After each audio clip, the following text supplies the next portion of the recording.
Welcome to the last week of Beecham and Childress readings. So we'll look at their principle of justice this week, and this will be a pretty short introduction to the idea of justice. I've broken up this lecture series into several different lectures, so some of them will be short, but the one on theories of justice will be pretty lengthy. So to make them more bite-sized, I separated the other topics. So this one will just introduce the concept of justice and then introduce the material principles, which we'll come to see again when we talk at length about the theories of justice. Defining justice is a challenge, and if you don't believe me, I suggest looking at the first book in Plato's Republic, where we're shown how it's very difficult to actually come up with a definition of justice. Very influential work in the history of philosophy. I recommend that you check it out if you're interested. But here we're just going to work with a type of operational definition for justice. It's not going to catch everything that we're hoping, and instead this week we're really focusing on different theories of justice, how they apply and what they entail and their implications and things like that. So the operational definition that we get from Beecham and Childress is this one: justice is the fair, equitable, and appropriate treatment in light of what is due or owed to persons. This includes concepts like fairness, desert, or what is deserved, and entitlements.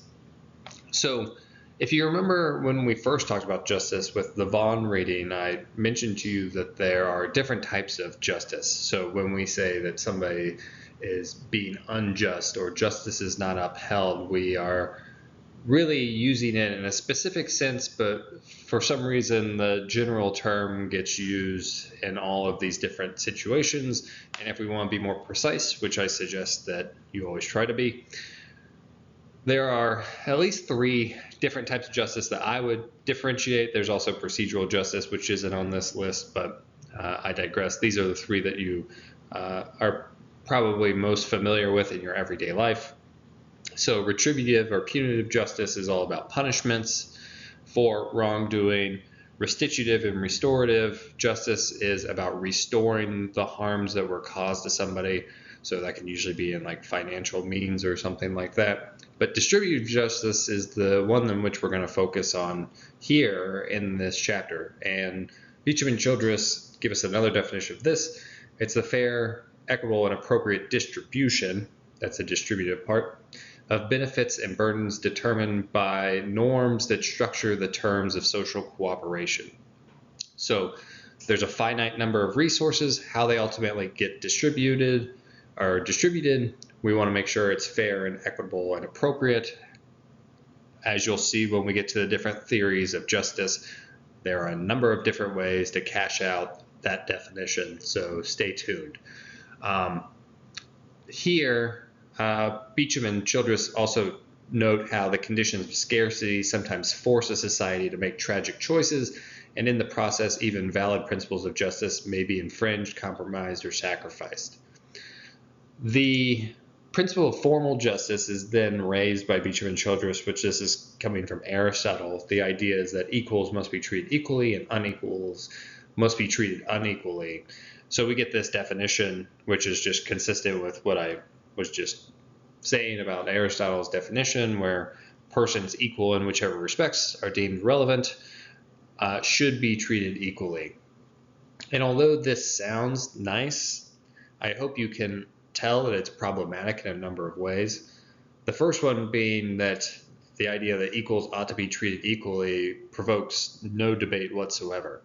Nobody's going to disagree that equals should be treated equally, and it doesn't give us any guidance about how to actually enact that principle anyway. So if you remember also from Vaughan's reading where we had the three different criteria about evaluating moral theories, the third one was resourcefulness and moral problem solving. If you were just to operate your normal life under the assumption that the maxim treat equals equally was going to help you navigate the world, you're probably going to find a lot of situations in which you are not equipped to handle the complexities. So that first part, equals should be treated equally, that's just a superficial way of tapping into a considered moral judgment without actually giving us any action guidance. The second part is, how do we even start to determine if people are equal in important respects? So here's an example. Imagine that Joe Burrow and I are both applying to the same job, and the person who's doing the hiring says, you both have equally excellent resumes, you're both equally qualified for this job, we would be equally happy to have either one of you, but we can only hire one of you. There's the scarcity. And to make this hire, we just thought it would be fair if we would hire the person who could throw a football the furthest. Well, does that necessarily seem fair? Granted, you don't know how far I can throw a football, but I can guarantee it's not as far as Joe Burrow can throw one. But in this situation, we are considered equal in so many different ways. But if we're going to make the decision about distributing this resource, this job, I would have to argue that we are not equals in the way in which it's most relevant, where the decision is actually being made. And so this principle of formal justice from Aristotle not only doesn't not provide us with action guidance, it also doesn't really help us figure out where people are actually equal or unequal. It raises a number of concerns about where we are doing the critical evaluation of what counts as equality. So that's just to say that the principle of formal justice is probably not going to serve us in bioethics, and that's why we're going to look at the different theories of justice and try to see how they would handle this issue of distributive justice and what they sort of entail and their implications. Now I just want to finish up by looking at Beecham and Childress, their discussion of material principles of justice. We're going to return to these principles once we do the different theories of justice later, so I'm not going to expand on these 6 here, because we're going to spend another lecture actually looking at the theories behind each of these principles. A material principle identifies morally relevant properties that persons must have to qualify for particular distributions. So what we're trying to do is we're trying to identify relevant properties that somebody has to ultimately dictate how different resources are allocated. And Beecham and Childress give us one example of the principle of need, which is that essential social resources like healthcare should be distributed based on need. And they clarify that when we're talking about need, we're talking about escape from certain harms, so need-based distributions to alleviate malnutrition, bodily injury. They can also be based on the non-disclosure of critical information, and they suggest us looking back at Chapter 5 on the principle of non-maleficence there. They aren't saying that situations like where people need athletic equipment or cell phones, those aren't consistent with this principle of need. It's got to be some fundamental need that the person will be harmed or detrimentally affected in a fundamental way if that need is not met. And once we get to some of the theories of justice, that will get fleshed out a little bit more. So I think it's important, though, and Beecham and Childress are stressing here, if you're just seeing this one principle, if we're always distributing on the basis of need, we would have only one theory of justice. And so they say, for the moment, however, we are emphasizing only the significance of accepting a principle of need as a valid material principle of justice, meaning that it's one that we should take into consideration when we're doing these distributions. They continue, this principle is only one among several plausible material principles of justice. If, by contrast, one were to accept only a principle of free market distribution, then one would oppose a principle of need as a basis for public policy. So once we get to the theories of justice, I think it's important to emphasize, just as Beecham and Childress are here, that all of these principles will not apply equally, but that doesn't mean that we can't put them into an argument or test them against one another So the principle of need is not always the default, but I think Beecham and Childress are really stressing that this is a popular one that will typically guide a lot of practices in bioethics. But it doesn't have to be the only one. It doesn't have to be the one that ultimately dictates how distribution occurs. They also end this section with a pretty interesting discussion about what relevant properties are. So I was just giving you the example of throwing a football for a job against Joe Burrow, which I should have mentioned on the previous slide. If you don't know who Joe Burrow is, he's the quarterback for the Cincinnati Bengals.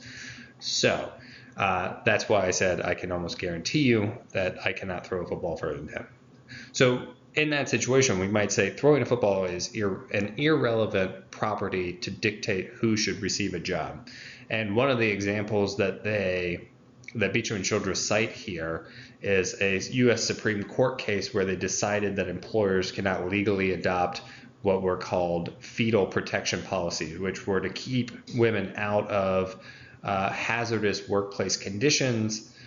Ultimately, the decision was made because these policies unfairly discriminate based on the morally irrelevant property of gender. So just because you are of one gender or another doesn't mean that you should be excluded from certain opportunities, even though we might argue that the whole idea behind this case was to protect those who might be vulnerable.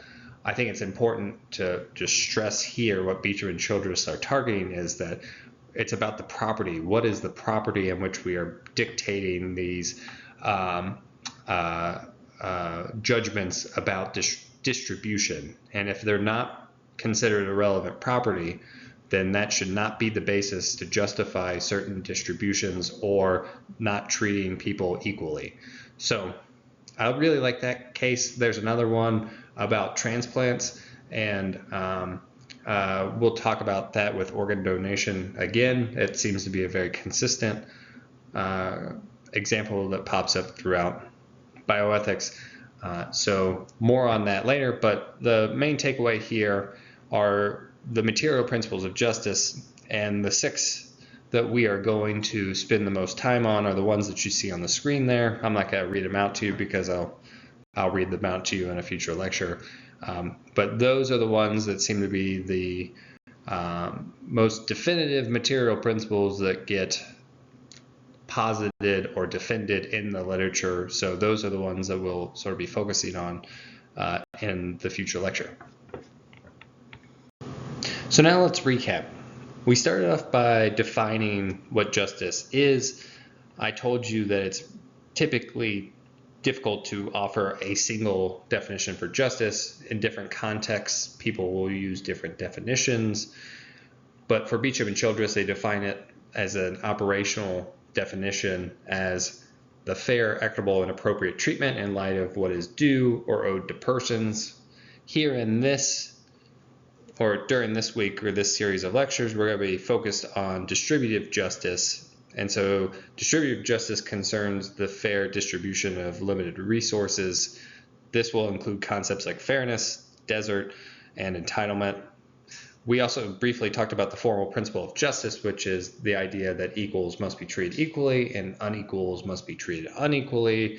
But we sort of arrived at the realization, or at least I hope that I convinced you, maybe I did, maybe I didn't, that the whole idea of treating equals equally is something that very few people would reject, but it also doesn't really provide us with very much action guidance about how to make that happen.